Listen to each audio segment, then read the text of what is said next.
히브리서 11장 말씀을 드리고 있습니다. 히브리서 11장에 기록되어진 신앙의 선진들에 관한 내용을 읽게 되면 참 감사하고 도전을 받기도 합니다. 그곳에 기록되어 있는 모든 사람들이 보통 사람들이기 때문입니다. 믿음의 선진들이 여기 이름이 올려진 것은 그들이 비범한 사람들이었기 때문이 아니고 평범하고 보통적인 우리와 성정이 다를 것이 없는 사람들이었습니다. 그럼에도 여기에 기록이 되어진 것입니다. 아벨은 평범한 양치기였습니다. 에녹은 평범한 아빠였고 시민이었습니다. 오늘 우리가 말씀을 듣게 되는 노아는 후에 포도나무 농사를 지은 것으로 보아서 평범한 농부였습니다. 모세는 애굽의 궁정에서 자라기는 했지만 하나님의 부르심을 받을 때는 미디안 광야에서 40년 동안 양을 돌보던 평범한 목자였습니다. 라합은 여리고성의 기생이었고 입다는 아이를 갖기 원치 않았던 자들에게서 태어난 사생자였습니다.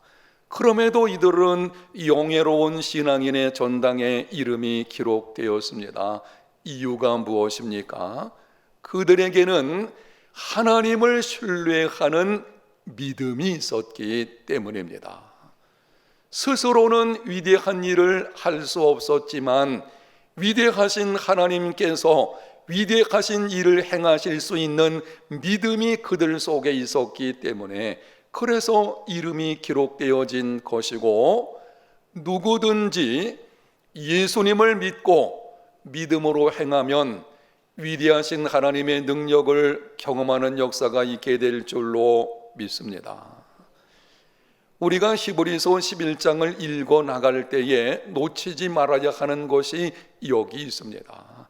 비록 우리는 연약하고 부족할지라도, 오늘 찬양대가 마침 그 찬양을 앞에서요, 연약하고 부족하고 작을지라도 믿음으로 행하면, 믿음은 위대하신 하나님이 이 일을 행하시는 방편입니다. 믿음으로 행하면 하나님께서 우리를 통해서 위대한 일을 행하시게 될 것이고, 그 일을 경험할 수 있는 믿음의 사람들이 다 되시기를 축복합니다.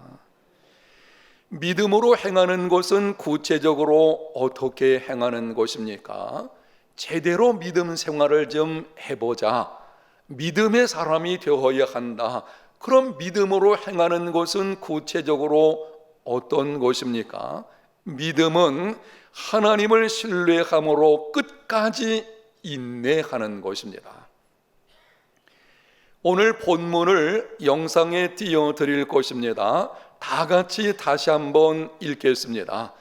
믿음으로 노아는 아직 보이지 않는 일에 경고하심을 받아 경외함으로 방주를 준비하여 그 집을 구원하였으니 이로 말미암아 세상을 정죄하고 믿음을 따르는 의의 상속자가 되었느니라. 노아는 아직 보이지 않는 일에 경고하심을 받았습니다. 어느 날 하나님께서 노아를 찾아오셔서 말씀하셨습니다. 모든 혈육 있는 자의 포악함이 땅에 가득함으로 내가 그들을 멸하리라. 내가 홍수로 땅에 일으켜 생명의 기운이 있는 모든 육체를 천하에서 멸절할 것이니 너는 내가 지시하는 대로 방주를 만들어라. 이해하기 쉽지 않은 말씀입니다. 창조 이후에 당시까지 홍수에 대한 경험이 없었습니다. 당시 지구 환경은 사람이 살기에 최적이었습니다. 창세기 1장 6절과 7절에 보게 되면 하나님께서 천지 만물을 창조하실 때에 궁창, 하늘을 가리키는 것입니다. 궁창을 만드셨습니다. 그리고 궁창 아래의 물과 궁창 위의 물로 나누어지게 하셨습니다. 당시 지구는 궁창 위의 물층으로 감싸져 있었어요. 그래서 온실 효과가 있었고 자외선이 침투하지 못했고 인간이 살 수 있는 가장 좋은 여건을 갖추고 있었습니다. 당시 사람들의 수명을 보게 되면 900살쯤 살았죠. 그만큼 좋은 환경이었습니다. 이후에 홍수 심판 때에 지구를 둘러싸고 있는 그 물층, 궁창 위에 물이 쏟아지게 되었고, 그로 인해서 자연 환경이 급격히 악화되어지고 인간의 수명이 짧아지게 된 것을 볼 수가 있습니다. 하여튼 그렇게 최적의 상태에 살고 있는데 홍수 심판으로 인류가 멸망하게 될 것이다, 이해하기가 쉽지 않습니다. 그럼에도 믿음으로 노아는 하나님을 경외함으로 방주를 준비했습니다. 노아가 방주를 만드는 동안 홍수에 대한 어떤 징조도 없었습니다. 100년 이상을 만들었습니다. 그렇다면 한 10년쯤 지났을 때에 작은 홍수를 좀 일으켜 주시고 50년쯤 지날 때에는 조금 더 큰 홍수를 좀 나타나게 해 주시고 100년쯤 지나가지고 하나님의 심판이 점점 가까울 때는 하늘이 캄캄해지고 천둥 번개가 치고 땅에서 샘이 좀 터지고 이런 증상이 있다면 순종하기가 훨씬 쉬웠을 것입니다. 그런데 노아와 그의 가족들이 방주에 들어가는 날까지도 아무런 징조도 보이지 않았습니다. 그럼에도 노아는 하나님을 신뢰하는 믿음으로 포기하지 않고 끝까지 방주를 만들었습니다. 틀림없이 노아는 사람들에게 조롱과 멸시와 비웃음을 당했을 것입니다. 한번 생각해 보십시오. 홍수 경험이 없습니다. 100년 이상을 만들고 있습니다. 눈에 보이는 어떤 징조도 없었습니다. 더군다나 방주를 산에서 만들고 있습니다. 우리나라에 조선소들이 여러 개가 있는데요, 현대, 대우, 삼성 조선소들 한결같이 바닷가에 있습니다. 배를 만드는 것은 물에 띄우려고 하는 것이고, 그래서 물 가까이에서 언제나 만들어지는 것이 정상적인 것입니다. 그런데 노아는 지금 방주를 산에서 만들고 있어요. 이거는 한편으로는 노아의 믿음을 보여주는 것입니다. 산에서 방주를 만든다고 하는 것은 장차 홍수 심판 때에 그 산 꼭대기까지도 물이 덮일 것이고 이 방주가 뜨게 될 것이다, 바로 그 노아의 믿음을 보여주는 것입니다. 그러나 다른 한편으로 세상 사람들이 볼 때는 도무지 이해하기가 쉽지 않은 것입니다. 틀림없이 사람들이 노아를 미친 사람 취급했을 것입니다. 이렇게 비웃었겠죠. 저 가족들 남편 잘못 두고 아버지 잘못 두어가지고 이상한 짓거리들을 지금 하고 있구나. 그럼에도 노아는 끝까지 인내했습니다. 하나님의 약속을 신뢰함으로 참고 또 참았습니다. 결코 포기하지 않고 하나님의 경고하신 말씀대로 방주를 만들었습니다. 이것이 믿음입니다.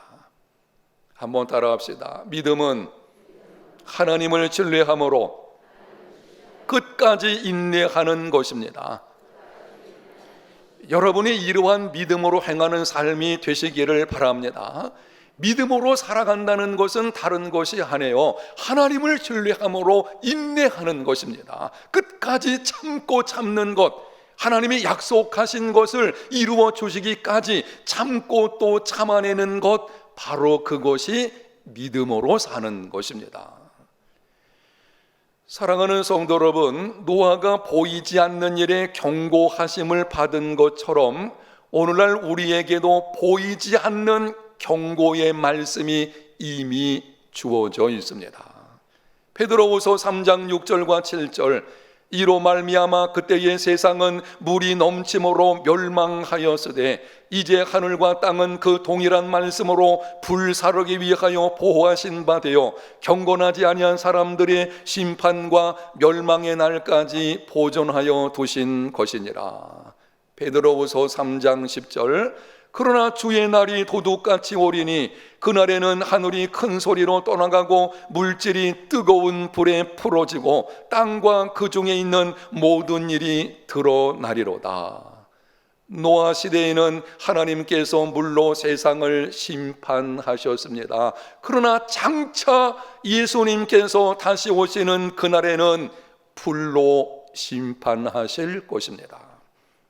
하나님께서 노아에게 경고의 말씀을 주셨던 것처럼 우리들에게도 이미 하나님이 경고의 말씀을 주셨어요. 장차 불심판이 있게 될 것이다.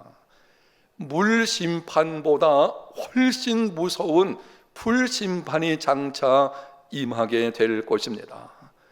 노아 시대를 살았던 사람들처럼 오늘날을 살아가는 대부분의 사람들 장차 나타날 심판에 대해서 무관심합니다.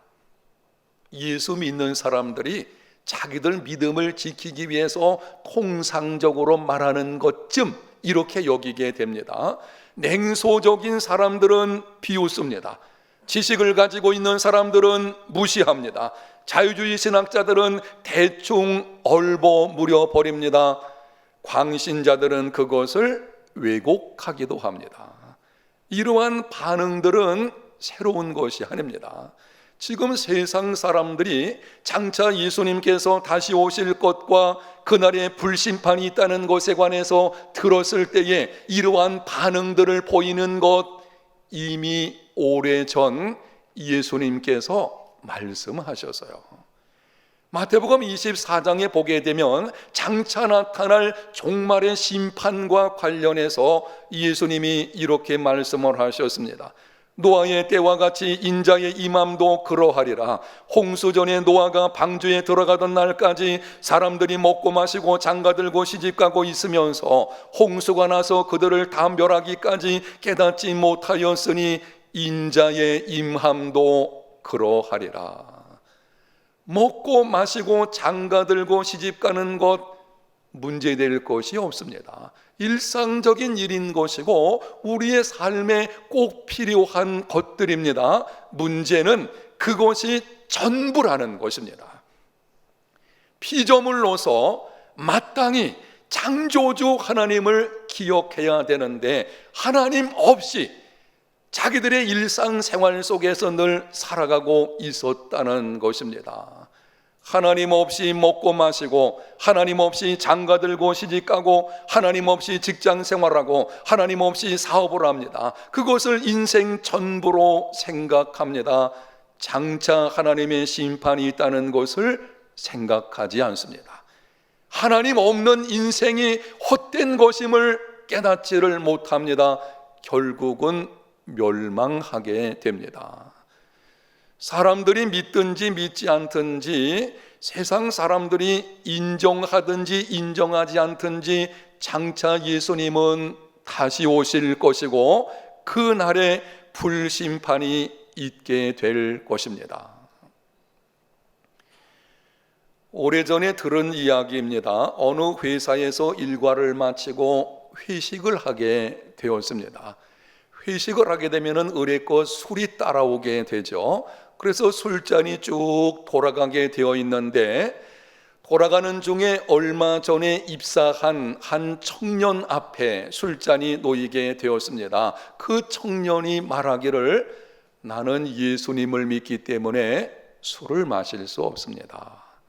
물론 술 마시면서도 예수님 믿고 또 그거 술 마시는 것 자체가 구원의 문제와 관련 있는 것은 아닐 것입니다. 그러나 이 청년은 아주 분명한 자기 믿음을 가지고 있었던 거예요. 나는 예수님을 믿기 때문에 술을 마시지 않겠다. 그래서 술잔이 왔을 때에 그것을 거절하게 된 것입니다. 그러자 그 자리에서 수근거리더니 한 사람이 이렇게 말했다고 합니다. 아직도 그딴 것을 믿는 사람이 있나? 여러분, 이게 세상의 모습이에요. 세상은 자기 편에 서면 옳다고 합니다.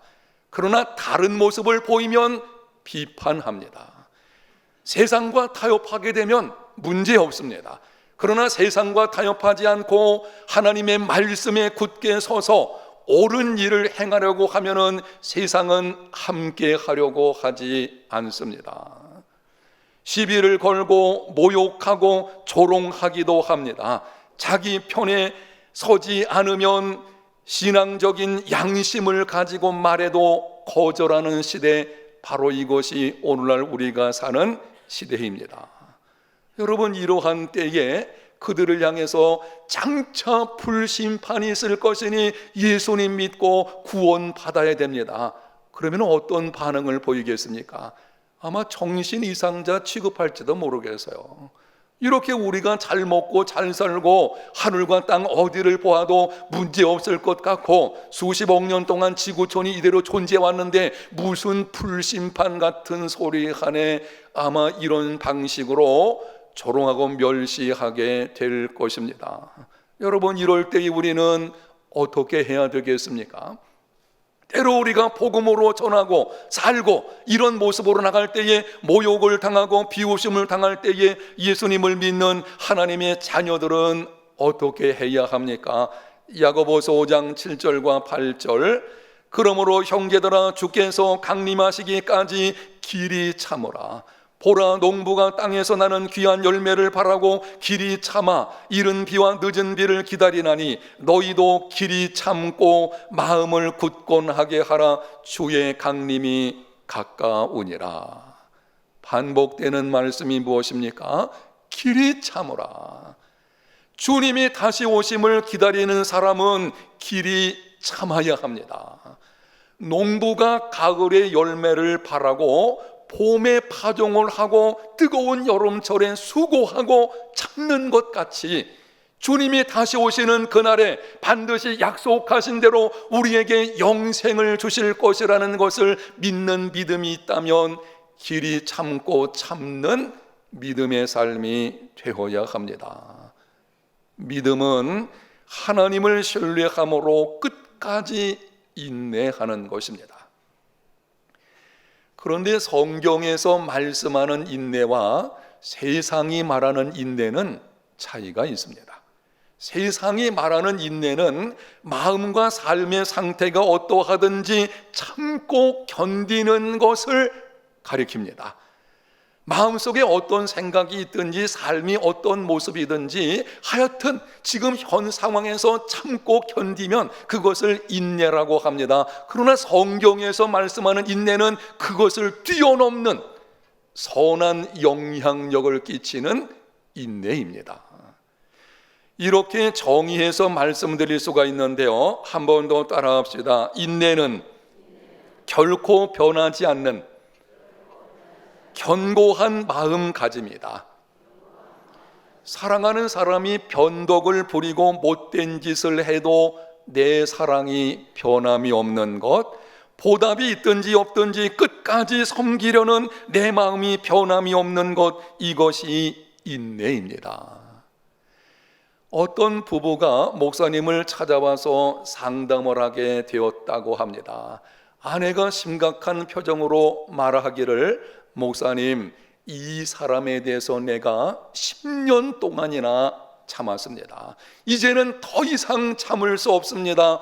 헤어지는 것이 좋겠습니다.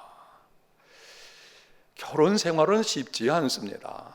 결혼 생활이라는 것은 자체가 온갖 문제를 안고 있을 수 있기 때문에 결혼 생활 자체가, 아마 여기 결혼 생활을 오래 하신 분들은 이 가정 생활을 이루어가는 것이 쉽지 않다는 것을 알 것입니다. 이 아내 된 자의 경우에는 남편이 무슨 잘못을 했는지는 모르지만은 그게 마음속에 분노로 계속 쌓였다가는 더 이상 참을 수가 없어서 목사님을 찾아와서 이야기하는 것입니다. 더 이상 이제는 참을 수가 없습니다. 그때 목사님이 이렇게 말했다고 합니다. 10년이나 참았다는 그 말까지 하지 말아야 참는 것입니다. 지난 10년 동안 참았다고 하는 것을 보면 두고 보자 벼른 것이지 참은 것이 아닙니다. 벼르며 버틴 것은 진정한 참음이 아닙니다. 여러분, 성경에서 말씀하는 참음은 두고 보자 벼르는 것이 아닙니다. 한번 두고 보자. 당신 그렇게 나를 힘들게 하는데 내가 지금은 아이들 때문에 참는 것이지, 아이들 다 결혼시키고 떠나게 되면 그때는 한번 내가 뭔가를 좀 보여주겠노라. 그래서 요즘에 황혼 이혼이 그렇게 많답니다. 하여튼 세상이 그렇게 돌아가는 것을 보게 되어 성경이 말씀하는 인내는 두고 보자 마음속에 간직하는 것이 아닙니다. 불쌍히 여기며 사랑하는 마음으로 참아야 진정으로 참는 것입니다. 인내는 결코 변하지 않는 마음가짐입니다. 이러한 성경적 인내로 끝까지 믿음으로 행하는 오늘 나오신 여러분들이 되시기를 축복합니다. 매년 명절이 되면 집안에 있는 제사 문제로 힘들어하는 성도들이 있습니다. 제사상에 절을 하지 않으면 부모를 모른다고 핍박을 합니다. 예수쟁이들은 유별나다고 합니다. 꼭 그렇게 집안에 분란을 일으켜야 하냐고 윽박지르는 경우들이 있습니다. 그럼에도 예수님을 믿는 하나님의 자녀들은 제사상에 절할 수는 없습니다. 성경은 분명하게 말씀을 합니다. 고린도전서 10장 20절, 무릇 이방인이 제사하는 것은 귀신에게 하는 것이요 하나님께 제사하는 것이 아니니 나는 너희가 귀신과 교제하는 자가 되기를 원하지 아니하노라. 제사를 드릴 때에 그 제사상에 찾아오는 것은 죽은 조상의 영혼이 아니고 누가 오는 것일까요? 귀신이 찾아오게 되는 것입니다. 목사님, 제사는 그냥 조상의 은덕을 기리는 것뿐이지 무슨 제사가 귀신과 관련되어져 있는 것입니까? 아니에요. 제사는 그냥 지내는 법이 없어요. 거기는 격식이 갖추어져 있습니다.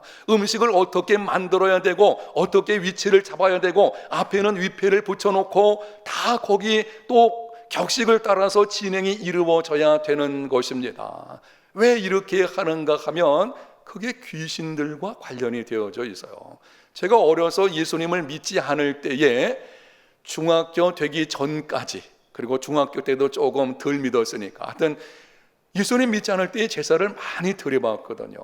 그런데 제 경험으로 보아도 그거는 귀신들과 관련된 것입니다. 죽은 조상의 영혼은 돌아올 수 없습니다. 사람이 한 번 죽으면 천국이나 지옥이나 가게 되는 것이고 다시는 돌아오지 않습니다. 언제 돌아오게 되느냐? 예수님이 다시 오시는 그날은 가있던 영혼이 돌아와서 부활한 몸과 만나게 되겠죠. 그 전까지는 그런 일은 있을 수가 없습니다. 조상의 은덕을 기린다고 하면서 대충 제사하는 사람들이 있는 것을 보게 되는데요, 저는 그런 것을 볼 때 이런 생각이 들어요. 제가 제사가 뭔지 알고 있기 때문에 그렇게 제사를 하면 뭐하러 드리나? 제사가 뭔지도 모르고 드리는 경우들이 있어요. 이게 우스꽝스러운 것입니다. 여러분, 제사는 그곳에 귀신이 찾아오는 것이기 때문에 예수님 믿는 하나님의 자녀들은 거기에 절할 수는 없습니다. 여러분 가운데 제사 문제로 힘들어하는 분들이 있으실 것입니다. 아직까지 제사 드리는 것을 여러분이 끊기 어려우신 분들이 있을 거예요. 예수님을 믿는 믿음을 가지고 있으면서도 연약한 믿음 때문에 그런 분들이 있으실 것입니다. 권면의 말씀을 드리겠습니다.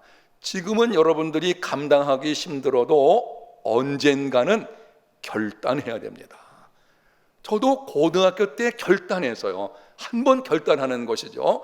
이로 인해서 환난과 핍박과 조롱과 멸시를 좀 받는다고 할지라도 언젠가는 한번 결단해야 됩니다. 나는 하나님만 섬기겠노라. 이러한 결단이 여러분의 삶에 있으시기를 예수님 이름으로 축복합니다. 여러분이 제사를 지내지 않으려고 하면은 거기서 온갖 말들이 찾아오게 될 것입니다. 안 믿는 사람들은요, 정말 예수 믿는 사람들에 대해서 이러쿵저러쿵 부모도 몰라 본다느니 라는 방식으로 그게 상처가 될 수도 있죠. 이런 일을 겪을 때에 어떻게 해야 하겠습니까? 어떤 집사님의 간증을 통해서 그 문제를 어떻게 해결했는지 말씀을 드리게 될 텐데, 여러분에게 도움이 되기 때문에 말씀드리는 것입니다. 잘 한번 들어보시기를 바랍니다. 이 집사님들의 시댁이 완고한 유교 가정이었습니다. 저도 어렸을 때 유교 가정에서 태어나서 제사가 참 많았죠. 그러니까 이분들의 가정 시댁이 유교 가정이다 보니까 1년에 제사들이 굉장히 많았어요. 그런데 평소에 있는 제사는 가지 않아도 상관이 없는데 명절 때에는 찾아뵈야 되죠. 안 그렇겠습니까? 그 명절 때에는 찾아뵈야 되니까 가면은 제사 지내는 문제가 있게 되는 것입니다. 고향에 내려가서 열심히 일을 도와주지만 제사에는 참여하지를 않았습니다. 제사의 자리에 있게 된 경우에도 절하지 않고 뒤에 서서 기도를 했습니다. 그러자 절을 하지 않는다고 핍박을 하게 됩니다. 그것으로 끝나는 것이 아니고 제사 끝난 다음에 식사 자리에 화제거리가 뭔가 하면 예수쟁이들 제사 지내지 않는 것, 그래서 쓸데없이 집안에 분란 일으키고 아주 못 쓸 사람처럼 그렇게 말들이 계속 오가게 되어지는 것입니다. 그러나 이 집사님 부부는 굽히지를 않았습니다. 그 후 집사님 부부가 기도하는 중에 결단을 하게 되었는데요, 언제까지 이렇게 염려하고 두려워하며 불안 가운데 있을 수는 없겠다. 우리가 한번 어떻게 해야 되는 좋겠나 기도하는 중에 결단을 내렸는데요, 핍박하는 친척을 피할 것이 아니라 적극적으로 예수님 믿는 삶이 어떤 것인지를 보여주어야 되겠다. 핍박을 당하면은요, 그 사람 좀 피하게 되죠. 우리 인간의 습성이에요. 나를 힘들게 하는 사람과 가까이 하는 사람이 누가 있겠어요. 근데 언제까지 피할 수는 없잖아요. 그 결단 내리는 것입니다. 피하려 하지 말고 진짜 예수 믿는 삶이 어떤 것인지를 이분들에게 좀 우리가 보여줍시다. 그래서 제일 많이 핍박하는 친척의 생일을 알아가지고 생일날 선물을 보내주었습니다. 친척들에게 어려운 일이 생기게 되면 누구보다 먼저 달려가서 그들을 돕고 여러 가지 측면에서 일들을 해 주었습니다. 처음에는 친척들이 달갑게 생각하지를 않았다고 합니다. 저 예수쟁이들이 무슨 꿍꿍이가 있어가지고 이상한 짓을 하는 것 같다고. 그런데 그런 말을 들어도 흔들리지 않고 계속 악을 선으로 갚으면서 영향력을 끼치게 되어지니 얼마 지나서 친척들이 이렇게 말을 하더라 합니다. 예수 믿는 사람들이 뭔가 다른 면이 있긴 있구먼.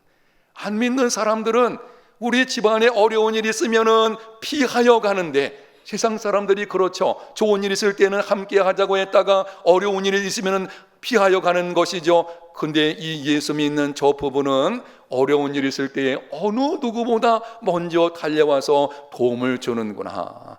예수 믿는 것이 뭔가 다르구만. 그렇게 계속하게 되니 언제부터인가 한 사람 두 사람 친척들이 예수님을 믿는 역사가 있게 되었다고 합니다. 이것이 인내입니다. 핍박을 당해도, 조롱과 멸시를 당해도 내 사랑에 변함이 없는 것, 참고 또 참으며 악을 선으로 갚는 것, 이것이 인내입니다. 인내는 어떤 상황에서도 변하지 않는 마음가짐입니다. 그 인내는 때가 되면 반드시 선한 열매를 맺게 됩니다. 노아가 하나님을 신뢰함으로 끝까지 인내할 때에 어떤 결과가 찾아왔습니까? 본문 7절에 이렇게 기록을 합니다. 제가 다시 한번 읽습니다. 믿음으로 노아는 아직 보이지 않는 일에 경고하심을 받아 경외함으로 방주를 준비하여 그 집을 구원하였으니 이로 말미암아 세상을 정죄하고 믿음을 따르는 의의 상속자가 되었느니라. 두 가지 결과가 찾아오게 되었습니다. 첫째는 가정을 구원했습니다. 두 번째는 세상을 정죄하고 믿음을 따르는 의의 상속자가 되었습니다. 가정을 구원하는 것은 쉽지 않습니다. 여러분이 경험이 있으실 겁니다. 내가 알고 있는 이웃 사람에게 전도해서 교회에 함께 나오는 것은 오히려 쉽습니다. 가정 식구들은 나를 알거든요. 어렸을 때부터 함께 있다 보니 내게 어떤 문제가 있는지 내 삶의 속속들이 알고 있다 보니 내가 무슨 말을 해도 그 말에 권위가 서지 않을 때가 너무나 많이 있습니다. 그래서 가정을 구원한다는 것은 쉬운 일이 아닙니다. 여러분, 그러나 하나님을 신뢰함으로 끝까지 인내하며 기도하면 하나님의 때에 가정 구원의 역사가 일어나게 될 줄로 믿습니다. 하나님이 약속하셔서요, 주 예수를 믿어라, 그리하면 너와 네 집이 구원을 받으리라. 내가 예수 믿는 것 때문에 가정 식구들이 자동적으로 구원받는다는 뜻은 아닙니다. 구원은 개인적인 것입니다.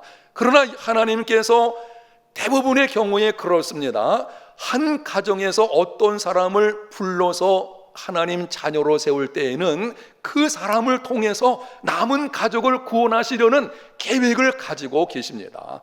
그래서 우리가 예수 믿는 것 때문에 가정에서 혹시 핍박을 당하고 어려운 일을 만난다고 할지라도 끝까지 인내하면서 기도하게 되면 반드시 하나님의 때에 구원의 역사가 일어나게 되는 것입니다. 예수님을 믿는 한 청년이 여자 청년이어서요, 예수님 믿지 않는 남자 청년을 만나서 결혼하게 되었는데 그 남자 청년이 이렇게 약속을 했습니다. 결혼해 주면 결혼 후에 내가 진짜 교회 나가겠다. 여러분, 속으면 안 돼요. 속으면 곤란합니다. 결혼하기 전에 믿게 해야 돼요. 결혼을 하고 나서 교회 나가겠다는 사람들이 제가 보니까는 드물어요. 아주 드문 일이죠. 하여튼 그래서 결혼하게 되었는데 결혼한 후에도 그 남편이 교회를 나가지를 않는 것입니다. 속상한 마음을 가지고 혼자 교회 다니지만 그래도 참고 참으면서 남편을 섬겨 주었습니다. 그런데 어느 날 남편이 이제는 아내 보러 교회를 나가지 말라고 하는 것입니다. 그러나 믿음을 흔들릴 수는 없잖아요. 그래서 계속 교회 나가다 보니까는 이제 남편과 아내 사이에 냉각기가 찾아오게 된 것입니다. 그렇게 냉각 관계를 가지고 살아가는 중에 어느 날 아내가 예배를 마치고 집으로 돌아갔더니 남편이 서류를 내미는 것입니다. 이혼 서류였어요. 그리고 이렇게 말을 합니다. 둘 중에 하나를 택하시오. 예수를 택하든지 나를 택하든지. 만약 예수를 택하면 나는 당신과 살 수 없으니 이혼하는 것이 좋겠소. 기막힌 일이죠. 결혼해주면 교회 나가겠다고 철석까지 약속한 것, 거기에 대한 배신감도 있는데 남편이 이렇게까지 나오니 여러분 같으면 이럴 때 어떻게 하겠습니까? 아마 보통 사람 같으면 그래, 잘 됐다, 갖고 오셔, 도장 콱, 그냥. 아마 보통 사람들은 다 그렇게 할 것입니다. 그런데 기막힌 상황이었지만 이 아내는 한 번 더 참고 침착하게 남편에게 말을 했습니다. 나는 예수님 때문에 당신을 버릴 수가 없습니다. 예수님이 내게 한평생 당신만을 남편으로 섬기며 살라고 가르치셨기 때문입니다. 예수님이 아니었다면 내가 먼저 당신에게 이혼하자고 말했을 것이고, 남편이 그 말을 듣고 놀래가지고 한동안 말하지 못하다가 이렇게 말했다고 합니다. 정말 당신이 믿는 예수가 나를 버리지 말라고 해서 그런 예수라면 내가 한번 교회 가서 믿어보겠어. 그래서 교회 나와서 믿음의 생활을 하게 되었다고 합니다. 여러분, 이것이 인내의 능력입니다. 예수님 때문에 이해해주고 예수님 때문에 용서하고 예수님 때문에 그럼에도 불구하고 사랑하고 예수님을 생각하고 참고 참으며 기도하면 때가 이르러 구원의 역사가 나타나게 될 것입니다. 하나님을 신뢰함으로 인내하면, 힘들어도 끝까지 참고 참으면 반드시 놀라운 생명의 역사가 일어나게 되어져 있습니다. 믿음은 능력입니다. 노아는 하나님을 신뢰함으로 끝까지 인내하여 세상을 정죄하고 믿음을 따르는 의의 상속자가 되었습니다. 하나님이 정하신 심판날이 이르렀을 때에 세상 사람들은 불신앙으로 정죄를 받았습니다. 그러나 노아의 믿음은 입증되었습니다. 믿는 자에게 하나님께서 베푸시는 의를 상속받았습니다. 이후에 믿음을 따르는 자들에게 주어지는 복이 무엇인지를 분명하게 보여주었습니다. 사랑하는 성도 여러분, 인내는 힘들고 어렵지만 그 결말은 복이 있습니다. 성경은 분명히 말씀을 하시고 있어요. 보라, 인내하는 자가 복이 있나니. 한번 따라 합시다. 인내하는 자가 복이 있다.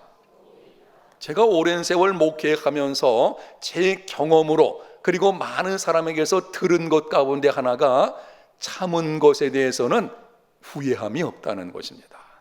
이런 말들을 하게 되죠. 그래, 내가 그때 참 잘 참아서 그때 참지 못했더라면 쉽지 않았을 것인데 참는 자가 복이 있어요. 제 경험에 이렇습니다. 참고 참다가 도저히 안 되겠다, 이번에 한 번은 내가 분명히 짚고 넘어야 되겠다, 그래가지고 말을 했더니 그 말한 것 때문에 오히려 더 문제가 커지고 제가 말한 후에 뒤를 돌아서면서 이런 생각 드는 거예요. 괜히 말했네, 좀 더 참을걸. 여러분 안 그렇습니까? 참는 것은요 후회함이 없어요. 그러나 참지 못하고 입을 열어서 말하게 되면, 참지 못하고 분노를 터뜨리면, 참지 못하고 어떤 행동을 하게 되면 반드시 거기는 후회가 찾아오게 되어져 있는 것입니다. 참는 자에게 복이 있습니다. 끝까지 인내하십시오. 하나님의 약속에 하신 복을 주실 때까지 결코 포기하지 않는 이러한 믿음의 사람이 되시기를 바랍니다. 믿음은 하나님을 신뢰함으로 끝까지 인내하는 것입니다. 이러한 믿음으로 자신을 이길 뿐만이 아니라 세상을 이기고 사람을 변화시키는 하나님의 그 역사하심을 경험하는 저와 여러분 다 되시기를 예수님 이름으로 축복합니다. 하나님 아버지, 우리 해운대 제일교회에 속한 모든 성도들, 하나님을 신뢰함으로 끝까지 인내하는 믿음의 사람들이 되게 해 주시기를 원합니다. 우리는 쉽게 분노하고 쉽게 넘어지고 쉽게 낙심하는 경우들이 있습니다. 성령님 도와주시옵소서. 우리 마음을 새롭게 해주시고 이제는 끝까지 포기하지 않는 인내의 믿음을 가지고 살아가는 하나님의 사람들 되게 하여 주시옵소서. 예수님 이름으로 기도합니다. 아멘.